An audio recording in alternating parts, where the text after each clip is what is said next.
My name is Hannah. I am 28 years old. I live in Nashville. I work in finance, the kind of job that rewards patience, silence, and the ability to wait for other people to make mistakes. I have lived this life 3 times already. In my first life, I fought. In my second life, I begged. In both lives, I lost everything that mattered to me. This is my third life, and this time, I chose to sit still and watch. When people hear that someone has been given a second chance at life, they imagine revenge that is loud and dramatic. They imagine screaming, confrontation, and finally winning back what was stolen. I used to imagine that too. I thought if I just tried harder, loved louder, proved myself more clearly, my family would finally see me. They never did. The moment everything began to fall apart was the same in all 3 lives. I was 8 years old. It was the day Emily Grant came to live with us. Emily was my mother's sister's daughter, an orphan after a tragic accident, a fragile child with a congenital heart condition that made adults soften the moment they looked at her. I remember standing in the living room, my feet barely touching the floor, watching my mother cradle Emily in her arms as if she had always belonged there. My father cleared his throat and said, slowly and carefully, as if choosing words that would define the rest of my childhood, "Sophia, Emily has a heart condition. You are the older sister. You need to be more understanding." I was older by 1 month. That fact never mattered. From that moment on, everything in our house came with an invisible condition attached to it. If Emily was tired, plans changed. If Emily was scared, voices softened. If Emily felt unwell, everyone else disappeared. They told me they loved us equally. They truly believed it. But love, I learned early, is not measured by what people say. It is measured by who they run to first and who they leave behind without noticing. In my first life, I hated Emily. I sabotaged her, argued with my parents, screamed until my throat burned, and starved myself in protest. Every tear I shed only made them hold her tighter. In my second life, I tried to be perfect, quiet, accomplished, reasonable. I swallowed every slight and told myself that if I endured long enough, they would choose me again. They did not. So when I opened my eyes for the third time and found myself back in that living room, watching my mother hold Emily, I felt something new. Not anger, not jealousy, not pain, clarity. I realized that love that has to be shared under pressure is not love at all. It is a transaction, and I was done paying for something that never belonged to me in the first place. This time, I did not fight. I did not cry. I did not ask to be chosen. I watched. I waited. And I let everything unfold exactly as it always did. Because this time, I knew who would truly lose in the end. Emily arrived with a small pink suitcase and a plastic bracelet from the hospital. I watched from the staircase while my mother smoothed her hair and called her sweetheart.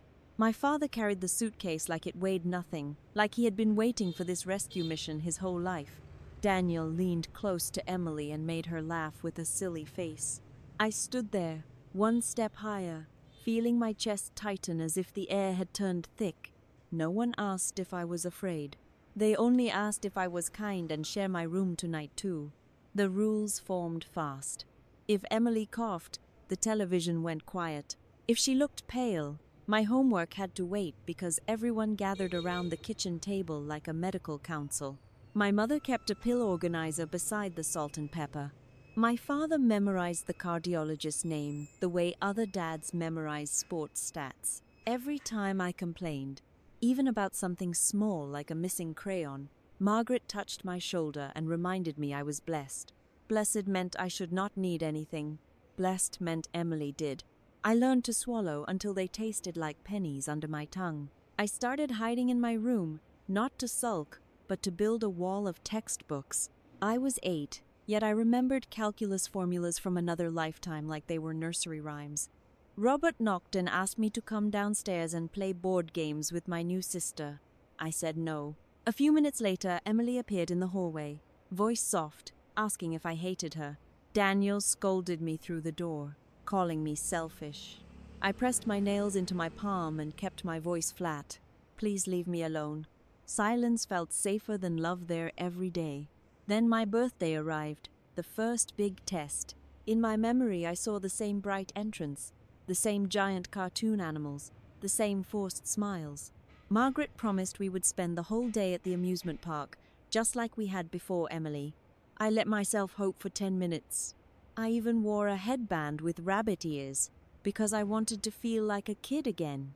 We walked through the gates, and before I could choose a ride, Emily clutched her chest. Her knees buckled. Robert caught her and shouted for the car. Daniel ran, dialing for help. People stared like we were a tragedy on display. Margaret turned to me with the tight expression she used when she needed obedience. She said she was sorry, that Emily's condition was special, that we would come back another time. Her hand reached for mine, but her eyes were already on Emily. Robert lifted Emily into his arms and rushed toward the exit. Daniel followed, face pale with worry. I told myself I would not beg. I did not. I watched them disappear. Then I walked to the curb, dropped my headband in the dust, and took a taxi alone. I sat on the living room sofa until the window turned from blue to black. The house smelled of cleaner and quiet. Mrs. Wilson moved through the rooms with careful steps, like she was afraid to disturb something fragile. She asked if I wanted dinner. In my first life, I threw plates.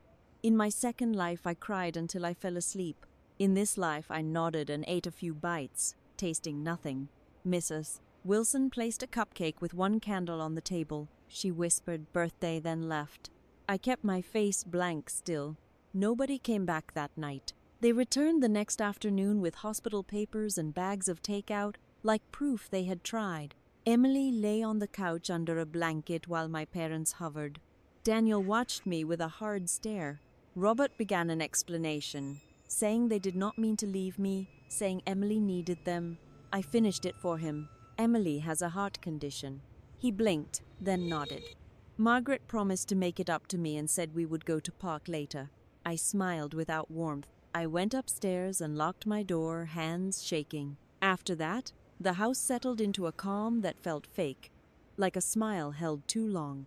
My parents stopped knocking. Emily stopped trying to charm me and turned her attention to them instead. She laughed at Daniel's jokes, sat beside Margaret during movies, and curled against Robert when her pulse monitor beeped. They looked like a family of 4, and I became the empty chair. I did not interrupt. I studied. I learned to measure affection the way I measured numbers, by what people invested and what they withdrew. Emily kept taking. They kept giving. I started planning exit. At dinner, my place stayed at the same end of the table, but the spotlight moved. Emily told stories about the orphanage, carefully chosen to make Margaret's eyes shine with tears. Robert praised her for being brave. Daniel slipped food onto her plate and asked if she was tired. When I reached for the bread basket, nobody noticed. When I answered a question in school the next day, and my teacher wrote a gold star on my paper, I brought it home and left it on the counter. It sat there until Mrs. Wilson tossed it with the junk mail. That night, I lay in bed listening to the house breathe. Down the hall, Emily coughed, and my parents hurried to her room. The sound did not surprise me anymore. I rolled over and opened a math workbook hidden under my pillow. In another life, I wasted years trying to win a competition that had no rules and no referee. This time, I chose a game that did. Numbers never favored the sickest child. They favored the one who did the work.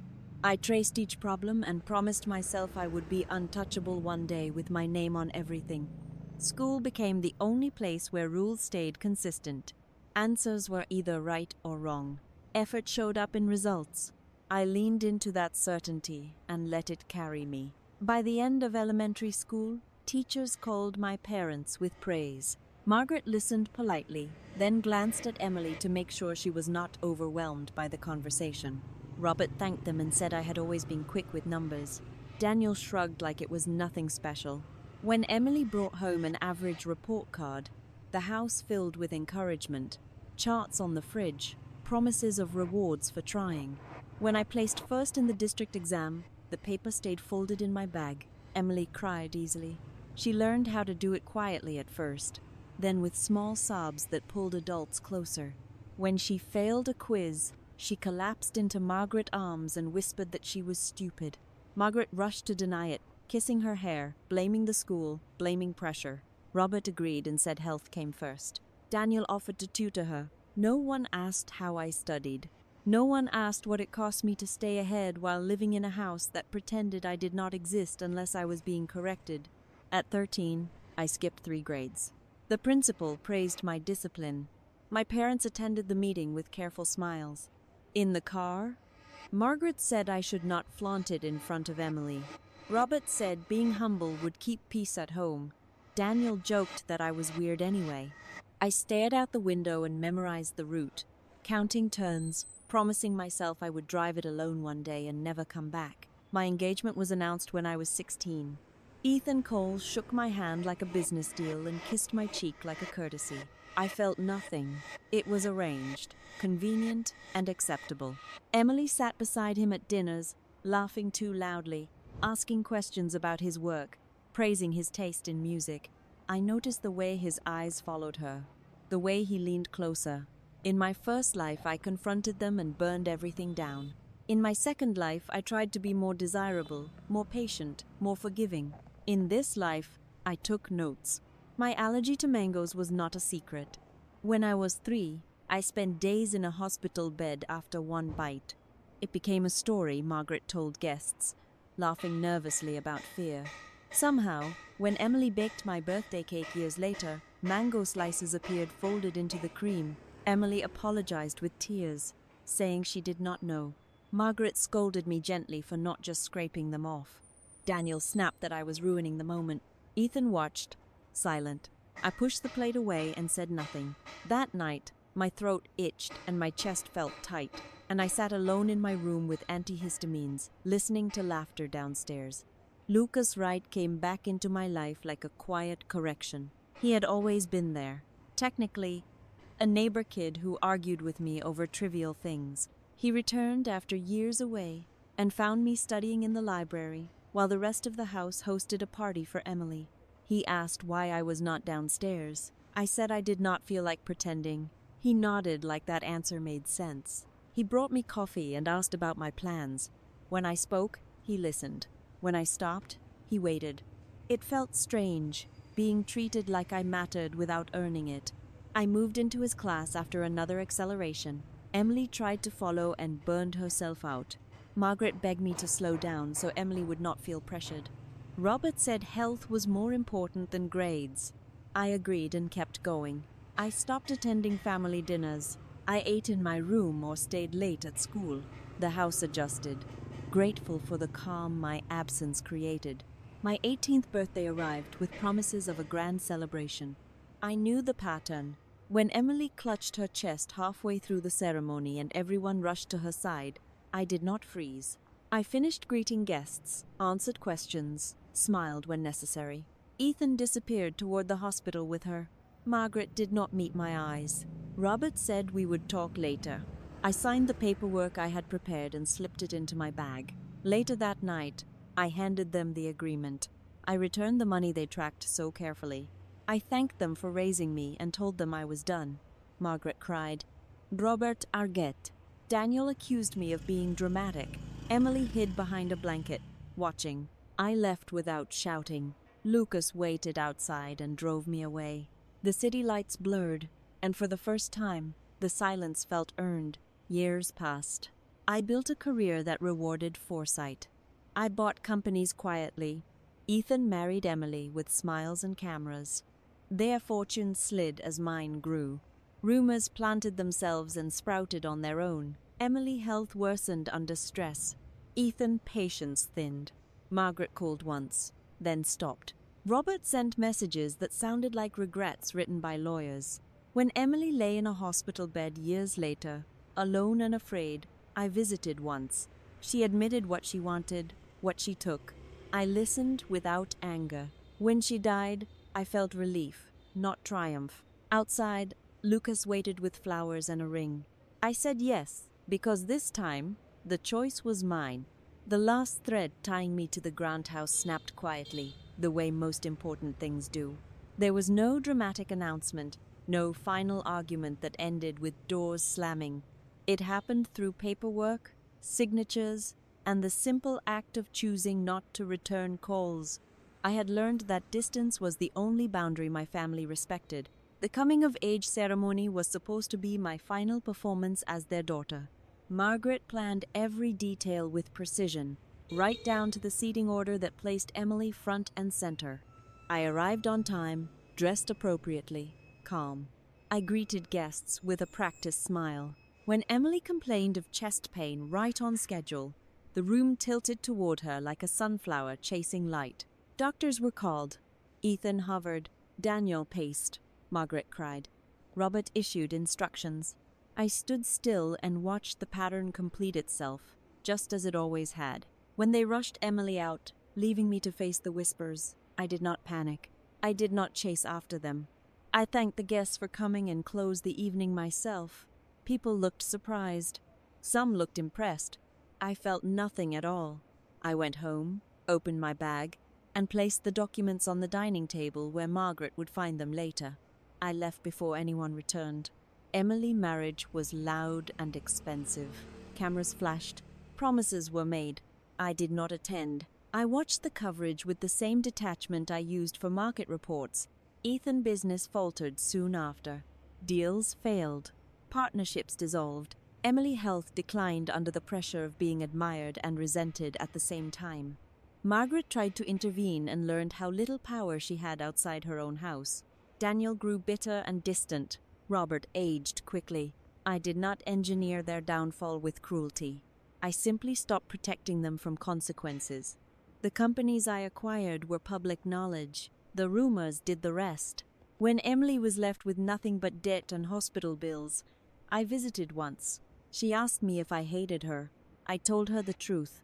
I did not need to hate her anymore. She closed her eyes and cried softly, the way she always had. This time, no one came running.